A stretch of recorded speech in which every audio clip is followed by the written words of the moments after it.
You know that feeling when Hollywood announces another sequel that definitely didn't need one? Like, did the world really cry out for Happy Gilmore 2? And after Freakier Friday, are we supposed to brace ourselves for, I don't know, the freakiest Friday? That's kind of how marketing, and especially what I'm seeing in young marketing teams and how they're managing up feels these days.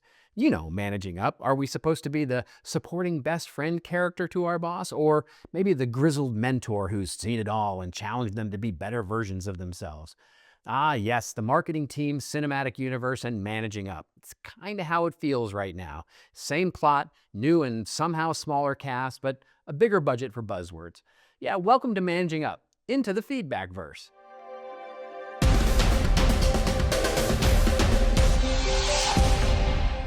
So marketing teams are pretty experienced at managing down, our teams. There's lots of training and content that we can turn to learn about this. But if you've worked in marketing, and especially as part of a larger team, you've probably noticed that trying to manage your boss, it's called managing up. Well, these days it can feel kind of like living inside of a movie reboot. The dialogue's kind of AI generated now, the special effects are amazing, but somehow not quite right, and somehow the story still doesn't make any sense. So once upon a time, managing up was supposed to be really simple. Help your boss win, make them look good, and you win too.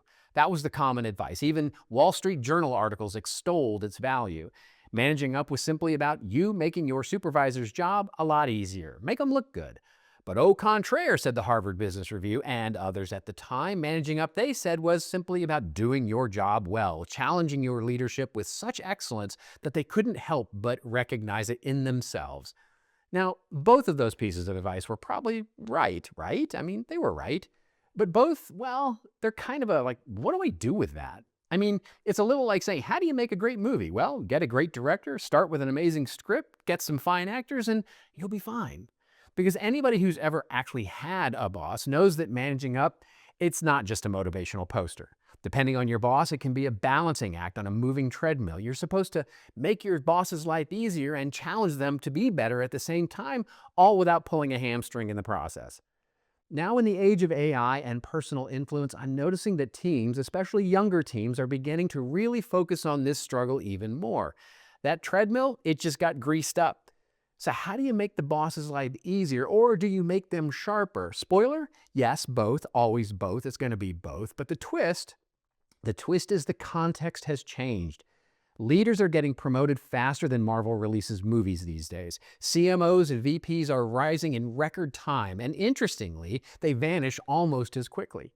Meanwhile, practitioners are slowing down. We used to talk about practitioner job hopping a lot. Now, the new trend is job hugging. Marketers are feeling the job market right now at their level and the current environment, and they're finally craving a little stability. So you've got this weird dynamic right now, leaders in fast forward, teams in slow motion. And that means managing up isn't just about survival anymore, it's navigation. You're steering through speed, ego, the algorithmic chaos without trying to capsize the brand in the process. Here's the plot twist that really matters. Many of these new leaders are smart, ambitious, and deeply curious people. It's not that they've become villains in our story. They've become promoted in a system that confuses the momentum of people for maturity of people. These leaders are either new to the business, new to the industry, new to marketing, or just new. They don't yet have the scar tissue to know when to take a punch or even how to throw one. Which means for everybody else, us, the practitioners who have to manage up, well, managing up becomes a strange new sport. Half mentorship, half damage control. Today, you're not just managing your boss's expectation, you're managing their education. So I came up with 6 rules, and hopefully these can help you as a practitioner build for this moment of speed, noise, and leadership half-life. I won't spoil them all here, but let's just say they'll help you stop being the cautious marketer stuck in managing up the endless reboot and start becoming the creative director of your own story. The 6 rules, including how to move through that approval upstream, build asymmetry, and keep some healthy friction in the system, they're all in the full piece that's linked in the post. Because managing up, well, in 2025, it's not about compliance, it's about courage. It's not how do I get through this approval cycle better, it's how do I make the next sequel, the reboot, better than the original.